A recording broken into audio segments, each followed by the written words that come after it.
So I'm working through some Excel resources for the OpenStax Statistics Chapter 6.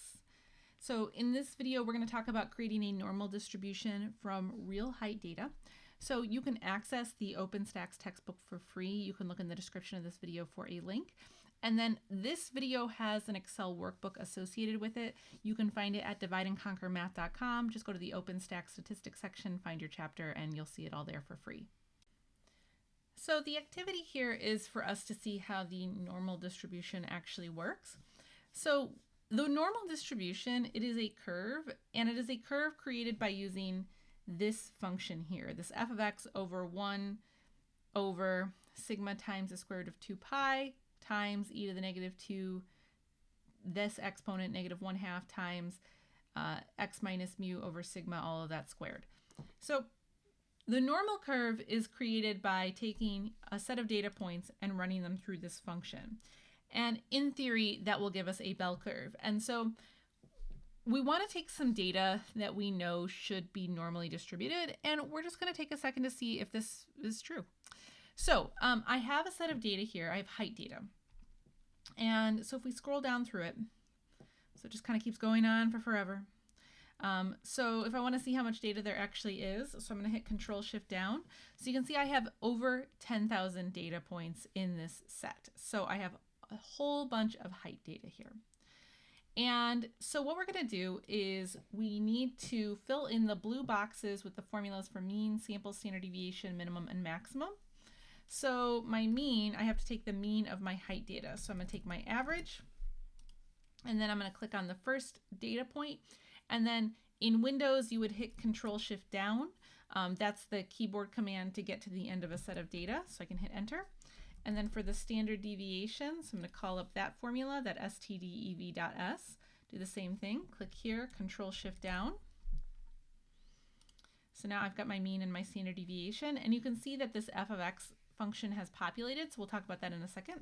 But the other thing I want to do is I also want to find the minimum and the maximum of this data. So I'm just going to quickly use the min and max formulas to fill in these boxes. And this will be useful in a second. Okay, so what is f of x doing? Well, again, looking at this, so there's some information that we need to know to fill in for this function. So notice I've got 1 over this sigma, so that's going to be my standard deviation. Now, in this case, I used my sample standard deviation.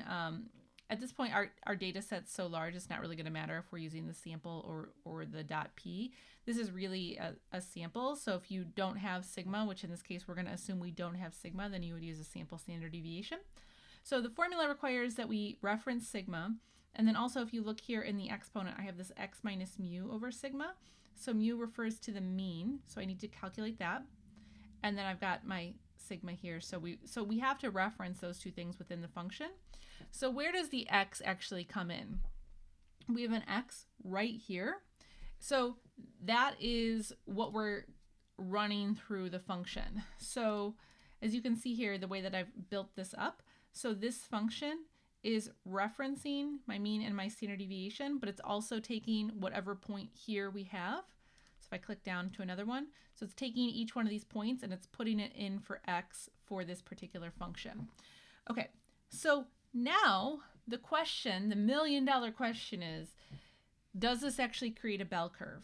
So I've taken 10,000 data points, I've run them through this function, so now I should be able to make a scatter plot of this information, and ideally it looks like a bell curve. So what I'm going to do is I'm going to just select all of this. I've got my height, my f of x. I'm going to hit Control Shift down to get all of my data. And then I'm going to insert a scatter plot. So you can make a scatter plot by either going into recommended charts in the insert area, or you can go through here. I'm going to go through recommended charts just because it tends to work out a little bit better. And so I can see here, the first recommended chart is a scatter plot. Look at that. Looks like a bell curve.